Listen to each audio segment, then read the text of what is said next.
जय हिंद साथियों। बिहार पुलिस सिपाही की परीक्षा के लिए आज के इस वीडियो में रुक्मणी प्रकाशन द प्लेटफॉर्म बुक से प्रैक्टिस सेट नंबर 2 को कवर करेंगे। इससे पहले आपका इस बुक से एक प्रैक्टिस सेट हो चुका है और उसका लिंक आपको इसी वीडियो के नीचे डिस्क्रिप्शन बॉक्स में मिल जाएगा। जिसने नहीं देखा है आप लोग जाकर देख सकते हैं। और साथियों, जितने भी नए अभ्यर्थी जो कि चैनल पर पहली बार आए हैं, आप लोग क्लास टाइमिंग को नोट कर लीजिए। डेली रात 8 बजे, रात 8:30 बजे और रात 9 बजे बिहार पुलिस के लिए आपको इस चैनल पर डेली लाइव चैट के साथ प्रैक्टिस सेट की क्लास दी जाती है। इसलिए आप लोग चैनल को सब्सक्राइब करके और साथ में बेल आइकन को जरूर प्रेस कर लें, जिससे आपसे एक भी इम्पोर्टेंट सेशन मिस ना हो। तो चलिए फटाफट से आप सभी लाइव में जुड़ जाइए।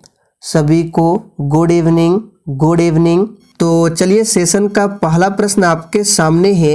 एक साइकिल मोड़ पर गति करते समय संतुलित रहती है, इसका कारण क्या है? चलिए आप सभी फटाफट से आंसर बताएंगे।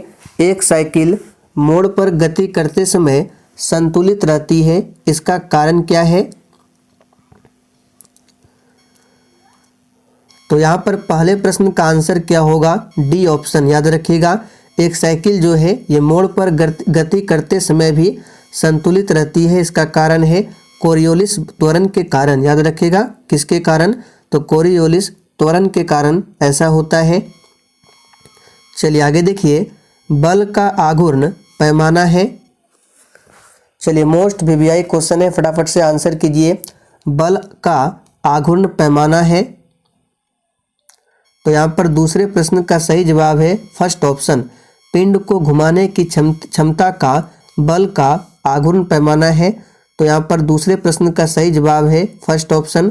और बल आघूर्ण का मात्रक भी पूछा जाता है, तो याद रखिएगा न्यूटन मीटर होता है। भारत में राष्ट्रीय और प्रति व्यक्ति आय पर रिपोर्ट देने के लिए निम्नलिखित में कौन जिम्मेदार है? चलिए आप सभी तीसरे प्रश्न के लिए फटाफट से आंसर बताएंगे। भारत में राष्ट्रीय और प्रति व्यक्ति आय पर रिपोर्ट देने के लिए निम्नलिखित में कौन जिम्मेदार है? तो यहाँ पर तीसरे प्रश्न का सही जवाब है डी ऑप्शन। सांख्यिकी और कार्यक्रम कार्यान्वयन मंत्रालय जिम्मेदार है। अब देखिए, यहाँ से प्रश्न बनता है कि भारत में सबसे पहले राष्ट्रीय आय या प्रति व्यक्ति आय का अनुमान किसने लगाया था? तो दादा भाई नौरोजी ने। और उस समय प्रति व्यक्ति आय क्या थी? तो 20 रुपये। चलिए आगे देखिए, 8-10 जनवरी 2023 तक 17वां प्रवासी भारतीय दिवस सम्मेलन कहां पर आयोजित किया गया? चलिए चौथे प्रश्न के लिए फटाफट से आंसर कीजिए। देखिए, प्रवासी भारतीय दिवस कब मनाया जाता है? तो प्रत्येक वर्ष 9 जनवरी को मनाया जाता है। क्यों? क्योंकि 9 जनवरी 1915 को महात्मा गांधी जी दक्षिण अफ्रीका से भारत लौटे थे। इसलिए 9 जनवरी को प्रत्येक वर्ष प्रवासी भारतीय दिवस मनाया जाता है। और इसका 8-10 जनवरी 2023 तक 17वां जो प्रवासी भारतीय दिवस सम्मेलन है कहाँ आयोजित किया गया? तो याद रखिएगा सही जवाब है इंदौर में। चलिए आगे देखिए, निम्नलिखित में से कौन सा अप्रत्यक्ष कर है? चलिए 5 के लिए फटाफट से आंसर कीजिए। और साथियों, एक भी प्रश्नों को स्किप नहीं करना है, सारे प्रश्न आपके एग्जाम के लिए इम्पोर्टेंट रहेगा। निम्नलिखित में से कौन सा अप्रत्यक्ष कर है? तो देखिए, हमने आपको अप्रत्यक्ष कर के उदाहरण बताया था, जैसे कि सीमा शुल्क, केंद्रीय उत्पाद शुल्क, सेवा कर, जीएसटी, ये सभी अप्रत्यक्ष कर है। तो देखिए ऑप्शन में दिया हुआ है सीमा शुल्क। और प्रत्यक्ष कर के उदाहरण है आयकर, संपत्ति कर, उपहार कर, ये सभी क्या है? निगम कर। ये सभी प्रत्यक्ष कर के अंतर्गत आते हैं। तो यहाँ पर बी ऑप्शन आपका सही जवाब है। मुद्रास्फीति कम करने के लिए निम्नलिखित में से किन उपायों का उपयोग नहीं किया जा सकता? चलिए 6 के लिए आंसर कीजिए। मुद्रास्फीति यानी कि इन्फ्लेशन को कम करने के लिए निम्नलिखित में से किन उपायों का उपयोग नहीं किया जा सकता? तो यहाँ पर सही जवाब है डी ऑप्शन, रिवर्स रेपो दर में वृद्धि। ये नहीं किया जा सकता, याद रखिएगा। और यहाँ से एक प्रश्न बनता है कि मुद्रास्फीति में वस्तु का मूल्य क्या होता है, बढ़ता है या फिर घटता है? तो याद रखिएगा मुद्रास्फीति में वस्तु का मूल्य क्या होता है, बढ़ जाता है। 8 मूल उद्योगों के सूचकांक इंडेक्स ऑफ 8 कोर इंडस्ट्रीज में निम्नलिखित में से किसको सर्वाधिक महत्व दिया गया है? चलिए 7 के लिए आंसर कीजिए। 8 मूल उद्योगों के सूचकांक में निम्नलिखित में से किसको सर्वाधिक महत्व दिया गया है? तो याद कर लीजिए, इंपॉर्टेंट प्रश्न रहेगा। विद्युत उत्पादन को सबसे अधिक महत्व दिया गया है। चलिए आगे देखिए, माउंटबेटन योजना क्या है? सभी ऑप्शन को ध्यानपूर्वक पढ़िए। माउंटबेटन योजना क्या है?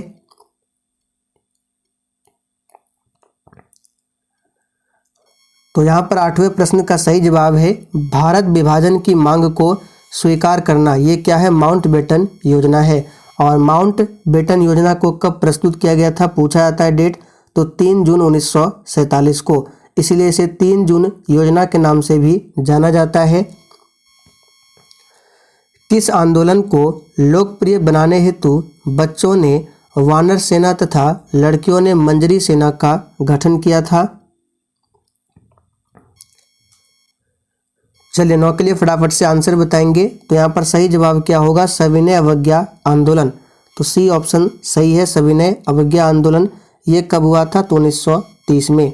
असहयोग आंदोलन की शुरुआत 1 अगस्त 1920 से होती है। दक्षिण पूर्व एशिया में विश्व की आधी से अधिक जनसंख्या क्यों मिलती है? चलिए 10 के लिए फटाफट से आंसर बताएंगे। और साथ ही उस क्लास के बाद अभी आपको रात 9 बजे की क्लास को भी देखना है। 9 बजे की क्लास में अभी किरण पब्लिकेशन के बुक से रिवीजन होगा। तो यहाँ पर 10 का आंसर क्या हो जाएगा? तो दक्षिण पूर्व एशिया में विश्व की आधी से अधिक जनसंख्या मिलती है क्योंकि यहाँ के मैदान जो है उपजाऊ जलोढ़ मिट्टी से बने हैं। तो ऑप्शन के अकॉर्डिंग यहाँ पर डी ऑप्शन आपका सही जवाब है। और सबसे अधिक जनसंख्या वाला महादेश पूछे कौन सा है? तो एशिया। याद रखिएगा, एशिया महादेश जो है सबसे अधिक जनसंख्या वाला महादेश है। ज्वारीय वन का सर्वप्रमुख वृक्ष कौन सा है? चलिए 11 के लिए आंसर बताएंगे। बिल्कुल एग्जाम के लेवल का प्रश्न है। ज्वारीय वन का सर्वप्रमुख वृक्ष कौन सा है? तो याद रखिएगा, ये है सुंदरी वृक्ष। यहाँ पर बी ऑप्शन सही जवाब है। चलिए आगे देखिए, रेगुर मिट्टी का रंग काला होता है क्योंकि? सभी ऑप्शन को ध्यान से पढ़िए और प्रत्येक स्टूडेंट को आंसर करना है जिससे आपका प्रॉपर तरीके से रिवीजन भी होगा। तो रेगुर मिट्टी को काली मिट्टी के नाम से भी जाना जाता है और इस मिट्टी में सबसे अधिक कपास की खेती होती है। और इस मिट्टी का रंग काला क्यों होता है? तो यह बेसाल्ट चट्टानों से निर्मित है, इसलिए यह मिट्टी काली होती है, ध्यान रखेंगे। चलिए आगे देखिए, और मिट्टी का अध्ययन क्या कहलाता है पूछे? तो पेडोलॉजी। यहाँ पे लिख देते हैं पेडोलॉजी। पेडोलॉजी के अंतर्गत हम मिट्टी का अध्ययन करते हैं। चलिए आगे देखिए, हॉकी की गेंद का रंग कैसा होता है? तो ये तो बहुत ही सिंपल है, याद रखिएगा, सफ़ेद होता है। और हॉकी की बात करें तो भारतीय हॉकी संघ की स्थापना कब होती है? 1925 में। और इसका हेडक्वार्टर कहाँ पर है? नई दिल्ली में। स्वर्ण कमल पुरस्कार का संबंध किससे है? चलिए 14 के लिए फटाफट से आंसर कीजिए। स्वर्ण कमल पुरस्कार का संबंध किससे है? और जिसने अभी तक सेशन को लाइक नहीं किया है, फटाफट से आप सभी सेशन को लाइक करें। तो यहाँ पर इस प्रश्न का सही जवाब क्या हो जाएगा? स्वर्ण कमल का संबंध है फिल्म में दिए जाने वाला पुरस्कार से। तो सही जवाब है फिल्म से, याद रखिएगा, बी ऑप्शन। और साहित्य की बात करें तो साहित्य क्षेत्र में कौन सा पुरस्कार दिया जाता है? ज्ञानपीठ पुरस्कार, नोट कर लेंगे। तो ज्ञानपीठ पुरस्कार किस क्षेत्र में दिया जाता है? साहित्य के क्षेत्र में। एक पूछा जाता है ग्रैमी अवार्ड, ये दिया जाता है संगीत के क्षेत्र में। बाउल किस राज्य का लोक नृत्य है? चलिए 15 के लिए फटाफट से आंसर कीजिए और इसका पीडीएफ आपको टेलीग्राम पर मिल जाएगा। टेलीग्राम का लिंक इसी वीडियो के नीचे डिस्क्रिप्शन बॉक्स में है। तो बाउल जो है ये किस राज्य का लोक नृत्य है? तो यहाँ पर 15वें प्रश्न का सही जवाब है ये पश्चिम बंगाल का लोक नृत्य है। यक्षगान पूछा जाता है, ये कहाँ का है? तो यक्षगान जो है ये कर्नाटक का है, ध्यान रखेंगे। और झूला पूछा जाता है, ये कहाँ का नृत्य है? ये उत्तर प्रदेश का है। डांडिया गुजरात का है। हड़प्पा संस्कृति निम्नलिखित में से किसके समकालीन थी? बिल्कुल टॉप लेवल का प्रश्न है, फटाफट से आंसर कीजिए। हड़प्पा संस्कृति जो है निम्नलिखित में से किसके समकालीन थी? तो यहाँ पर इसका सही जवाब है कांस्य युगीन सभ्यता थी। डी ऑप्शन सही है, ध्यान रखेंगे। और हड़प्पा की जो लिपि थी किस प्रकार की थी?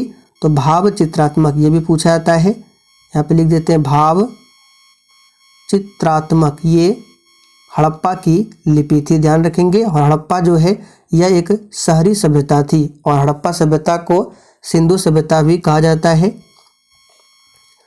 निम्नलिखित में से कौन जैन धर्म का महत्वपूर्ण सिद्धांत है?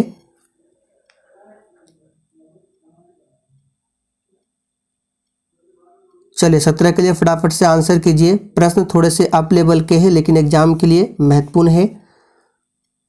तो जैन धर्म का महत्वपूर्ण सिद्धांत क्या था? तो याद रखिएगा स्यादवाद। तो बी ऑप्शन आपका सही जवाब है। जैन धर्म की बात करें तो इसमें टोटल 24 तीर्थंकर हुए हैं, जिसमें से 24वें तीर्थंकर का नाम बार बार पूछा जाता है महावीर स्वामी। और इनका जन्म कहाँ पर हुआ था? कुंडग्राम में।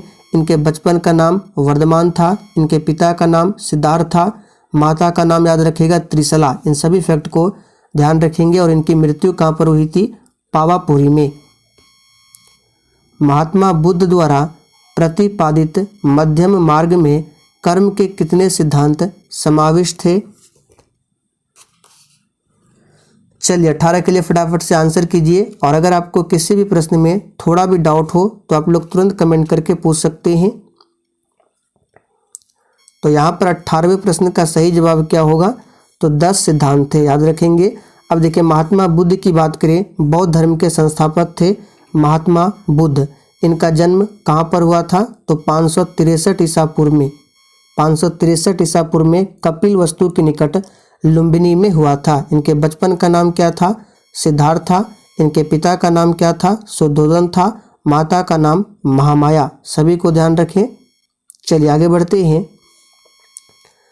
पर्वत शिलाओं को काटकर मंदिर निर्माण की सर्वश्रेष्ठ कला का विकास किसने किया? चलिए 19 के लिए फटाफट से आंसर कीजिए। पर्वत शिलाओं को काटकर मंदिर निर्माण की सर्वश्रेष्ठ कला का विकास किसने किया? तो याद रखिएगा राष्ट्रकूटों ने। यहाँ पर पहला ऑप्शन आपका सही जवाब है। और भारत का सर्वश्रेष्ठ गुफा मंदिर कौन सा है? तो कैलाश मंदिर है। और एलोरा की जो कैलाश मंदिर है इसका निर्माण किसने करवाया था पूछा जाता है? तो कृष्ण प्रथम ने। नोट कर लीजिए, एलोरा का जो कैलाश मंदिर है निर्माण किसने करवाया था?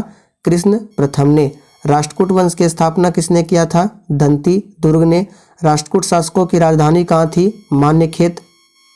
सभी को लिखते जाएं, मान्यखेत राष्ट्रकूट शासकों की राजधानी थी। और यहाँ पे चोल की बात करें तो चोल राजवंश की स्थापना किसने किया था? विजयालय ने। और चोलों की राजधानी कहाँ थी?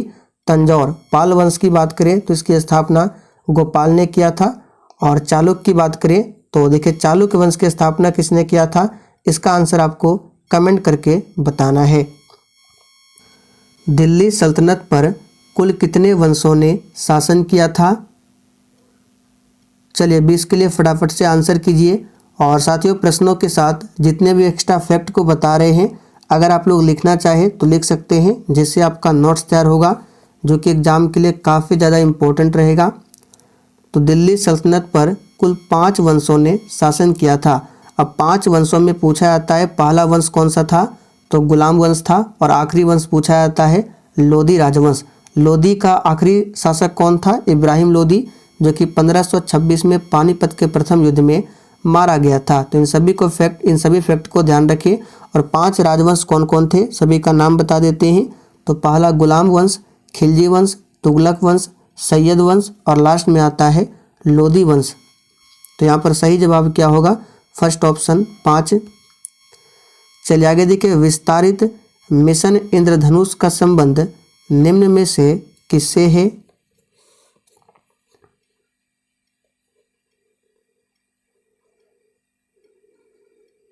तो यहाँ पर सही जवाब है डी ऑप्शन घातक बीमारियों की रोकथाम हेतु टीकाकरण से संबंधित है। और इंद्रधनुष मिशन की शुरुआत कब होती है? 25 दिसंबर 2014 से। डेट हो सकता है पूछ ले, ध्यान रखेंगे 25 दिसंबर 2014 से। जनवरी 2023 में ताड़ के पत्तों की पांडुलिपियों का दुनिया का पहला संग्रहालय कौन सा राज्य में बनाया गया? चलिए 22 के लिए आंसर कीजिए फटाफट से। ये करंट अफेयर्स के मोस्ट वीवीआई प्रश्न है। तो जनवरी 2023 में ताड़ के पत्तों की पांडुलिपियों का दुनिया का पहला संग्रहालय जो है केरल राज्य में बनाया गया। तो यहाँ पर डी ऑप्शन सही है। निम्नलिखित में से वायुमंडल की किस पेटी को घोड़े के अक्षांश के नाम से जाना जाता है? चलिए 23 के लिए फटाफट से आंसर कीजिए। तो यहाँ पर सही जवाब क्या होगा? उपोष्ण उच्च वायुदाब की पेटी को। तो पहला ऑप्शन आपका सही जवाब है। चलिए आगे देखिए, समुद्र की गर्म धाराएं किस ओर जाती है? चलिए सभी ऑप्शन को ध्यान से देखिए। और साथियों आज के सेट में टोटल 50 प्रश्न है और इस 50 प्रश्न में से आपको कम से कम 30 से 35 प्रश्न सही करने हैं। और आज प्रश्नों का लेवल थोड़ा सा अप है, इसलिए टारगेट थोड़ा सा कम रखे हैं। 30 से 35 प्रश्न ही आपको सही करने हैं। तो यहाँ पर सही जवाब क्या होगा? तो समुद्र की गर्म धाराएं जो है ध्रुव की ओर जाती है। तो यहाँ पर सी ऑप्शन आपका सही जवाब है। विश्व मानवाधिकार दिवस किस तिथि को मनाया जाता है? चलिए ये प्रश्न तो बहुत ही सिंपल है। तो यहाँ पर 25 का सही जवाब है। 10 दिसंबर को प्रत्येक वर्ष विश्व मानवाधिकार दिवस मनाया जाता है। और 1 दिसंबर को क्या मनाया जाता है? तो याद रखिएगा विश्व एड्स दिवस। चलिए आगे देखिए, पोंगल क्या है? चलिए 26 के लिए आंसर कीजिए, पोंगल क्या है? तो बिल्कुल सही आंसर दिए हैं, फसलों का त्यौहार है। और किस राज्य का है? तो पोंगल जो है तमिलनाडु का प्रमुख त्यौहार है। एक पूछा था ओनम, ओनम कहाँ का त्यौहार है? तो ये केरल का प्रमुख त्यौहार है ओनम। सूर्य की सबसे अधिक तिरछी किरणें कहाँ पड़ती है?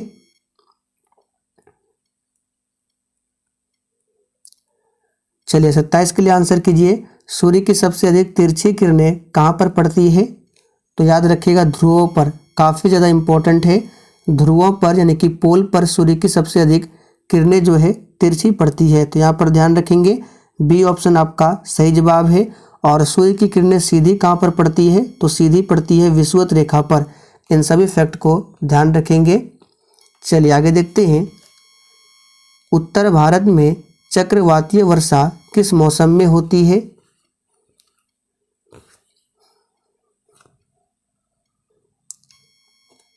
तो यहाँ पर 28 का सही जवाब क्या होगा? उत्तर भारत में चक्रवातीय वर्षा जो है ये किस मौसम में होती है? तो याद रखिएगा जाड़े के मौसम में। तो यहाँ पर बी ऑप्शन सही है। संप्रभुता का मूल शब्द क्या है?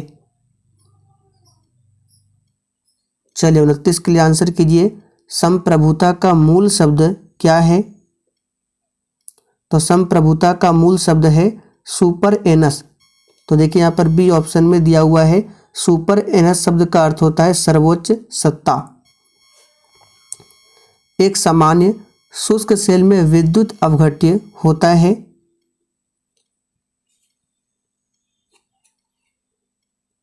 चलिए आंसर बताएंगे, एक सामान्य शुष्क सेल में विद्युत अपघट्य होता है तो अमोनियम क्लोराइड का यानी कि NH4Cl का, जो कि सी ऑप्शन में दिया हुआ है। चलिए आगे देखिए, प्लास्टर ऑफ पेरिस का सूत्र क्या है? प्लास्टर ऑफ पेरिस को शॉर्ट में POP से लिखा जाता है और इसका सूत्र क्या होता है? और एक होता है जिप्सम, जिप्सम। तो जिप्सम का सूत्र पहले बता देते हैं। तो CaSO4 × 2H2O ये जिप्सम का है। और प्लास्टर ऑफ पेरिस का क्या होता है? CaSO4 × 12H2O। तो यहाँ पर ऑप्शन के अकॉर्डिंग आपको आंसर बताना है। तो देखिए यहाँ पे CaSO4 इंटू हाफ H2O और यहाँ पे दिया है 2CaSO4 इंटू H2O। तो ऑप्शन के अकॉर्डिंग दोनों ही सही है, क्योंकि जो प्लास्टर ऑफ पेरिस का सूत्र है इस तरह से भी लिखा जाता है और इस तरह से भी। तो यहाँ पर B और C मिश्रण है, याद रखिएगा दोनों सही है। चलिए आगे बढ़ते हैं। वायु एक क्या है?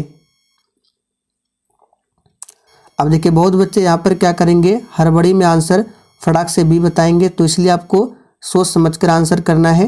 प्लास्टर ऑफ पेरिस को इस तरह से भी लिखा जाता है और इस तरह से भी। तो वायु क्या है, इस प्रश्न को तो हमने आपको पहले भी बताया था। वायु एक प्रकार का समांगी मिश्रण है। तो सही जवाब है C ऑप्शन, समांगी मिश्रण है। चलिए आगे देखिए, विरंजक चूर्ण के लिए कौन सा असत्य है?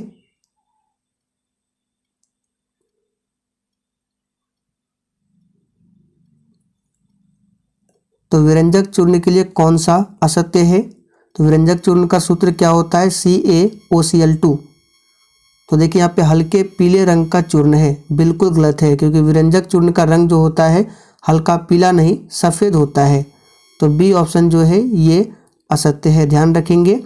अब यहाँ से भारी जल का सूत्र याद कर लीजिए, D2O होता है ड्यूटेरियम ऑक्साइड और इसका अनुभार होता है 20, पूछा जाता है, याद रखिएगा। लाफिंग गैस का अनुसूत्र पूछा जाता है, N2O होता है नाइट्रस ऑक्साइड।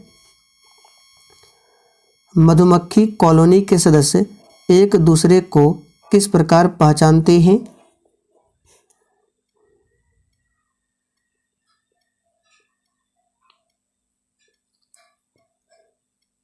तो मधुमक्खियां एक दूसरे को पहचानती है गंध के द्वारा। यहाँ पर पहला ऑप्शन आपका सही जवाब है। और नृत्य जो है, नृत्य इनकी भाषा है मधुमक्खी, और मधुमक्खी पालन को एपीकल्चर कहते हैं। शहद का प्रमुख घटक क्या है?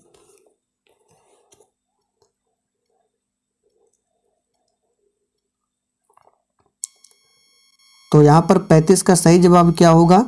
शहद का प्रमुख घटक क्या है?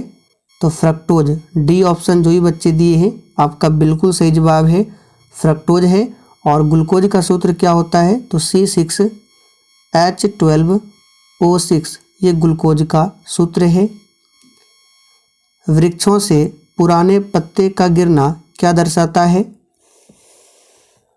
चलिए 36 के लिए आंसर कीजिए, और जिसने अभी तक सेशन को लाइक नहीं किया है फटाफट से आप सभी सेशन को लाइक कीजिए। तो वृक्षों से पुराने पत्ते का गिरना ये क्या दर्शाता है? तो ये दर्शाता है क्लोरोफिल में मैग्नीशियम की कमी। तो यहाँ पर फर्स्ट ऑप्शन आपका सही जवाब है। वर्तमान प्रमाण के अनुसार पृथ्वी पर सर्वप्रथम किस जीव का उद्गम हुआ है? तो देखिए वर्तमान साक्ष्य के आधार पर आपको बताना है पृथ्वी पर सबसे पहले किस जीव का उद्गम हुआ। तो याद रखिएगा जलीय जीव का। यहाँ पर B ऑप्शन सही है। जीवन चक्र की दृष्टि से पौधे का सबसे महत्वपूर्ण अंग क्या है?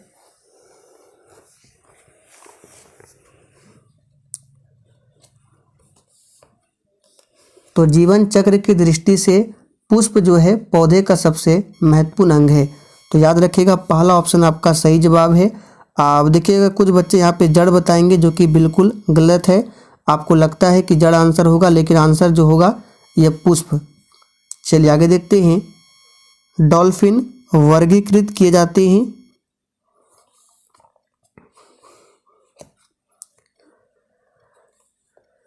तो डॉल्फिन जो है ये किस में वर्गीकृत किए जाते हैं? तो ये स्तनी वर्ग है। यहाँ पर D ऑप्शन सही है। और कछुआ जो है किस में आता है? इसको भी याद कर लीजिए। सरीसृप वर्ग में कछुआ, मगरमच्छ ये सभी आते हैं।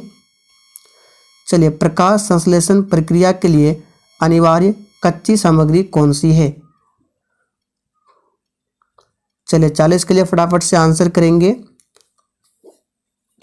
तो कच्ची सामग्री बताना है प्रकाश संश्लेषण प्रक्रिया के लिए अनिवार्य क्या है? तो देखिए कार्बन डाइऑक्साइड ये भी है, जल एवं सूर्य का प्रकाश भी है, क्लोरोफिल भी है, यानी कि D ऑप्शन आपका सही जवाब है सभी। संविधान का कौन सा भाग है जो संविधान के निर्माताओं के मस्तिष्क और उद्देश्य को प्रतिबिंबित करता है? तो ये कौन सा भाग है? राज्य के नीति निर्देशक तत्व है। यहाँ पर पहला ऑप्शन सही है और इसे आयरलैंड देश के संविधान से लिया गया है और इसे भाग 4 याद रखिएगा, भाग 4 और अनुच्छेद 36 से लेकर 51 तक में बताया गया है। भारत में संघ राज्यों का प्रशासन किसके द्वारा होता है?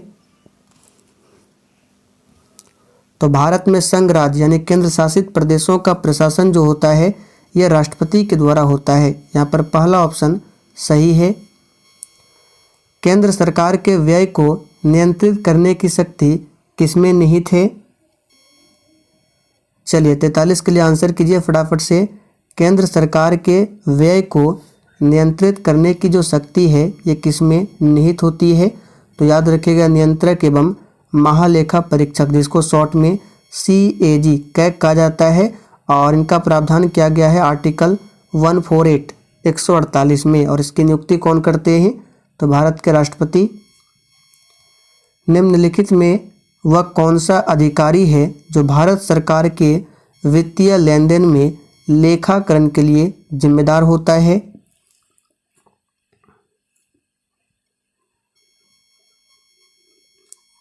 तो ये है नियंत्रक एवं महालेखा परीक्षक। भारतीय संविधान की कौन सी विशेष व्यवस्था इंग्लैंड से ली गई है? चलिए इंग्लैंड यानी कि ब्रिटेन के देश से लिया गया है, ब्रिटेन संविधान से। तो ये लिया गया है संसदीय प्रणाली को, याद रखिएगा, जबकि संघीय प्रणाली को कनाडा से, मूल अधिकार को USA से। भारतीय को वर्ष 1947 में सार्वभौम सत्ता सौंपने की योजना निम्न में से किस नाम से जानी गई? तो ये योजना है माउंटबेटन योजना, C ऑप्शन सही है। बैक्टीरिया किस श्रेणी में सम्मिलित है? चलिए 47 के लिए आंसर कीजिए। बैक्टीरिया जो है किस श्रेणी में आता है? तो याद रखिएगा बैक्टीरिया जो है किस श्रेणी में आएगा? तो अपघटक। तो यहाँ पर B ऑप्शन जो ही बच्चे दिए हैं आपका बिल्कुल सही जवाब है, ये अपघटक में आएगा। अपघटक जीवों का उदाहरण इनमें से कौन है? तो साथियों अपघटक जीवों का उदाहरण इनमें से कवक है। इस प्रश्न को हमने आपको पहले भी बताया था। कवक याद रखिएगा, कवक का अध्ययन क्या कहलाता है? तो माइकोलॉजी। पारिस्थितिक तंत्र में ऊर्जा का प्रमुख स्रोत क्या है? चलिए ये तो बहुत ही सिंपल है। पारिस्थितिक तंत्र में ऊर्जा का प्रमुख स्रोत होता है सूर्य। पारिस्थितिक तंत्र में ऊर्जा का ह्रास किससे होता है? तो पारिस्थितिक तंत्र में ऊर्जा का जो ह्रास होता है ये होता है रूपांतरण से। इसको याद कर लीजिए, मोस्ट VVI क्वेश्चन है, रूपांतरण से। चलिए आखिरी प्रश्न है, पादपों में शाकाहारी जीवों में कितनी ऊर्जा पहुंचती है? इसका आंसर आप सभी को नीचे कमेंट करके बताना है। तो चले साथियों आज के लिए इतना ही। सेशन पसंद आया हो तो सभी लोग जाते जाते सेशन को एक लाइक ज़रूर कर दें।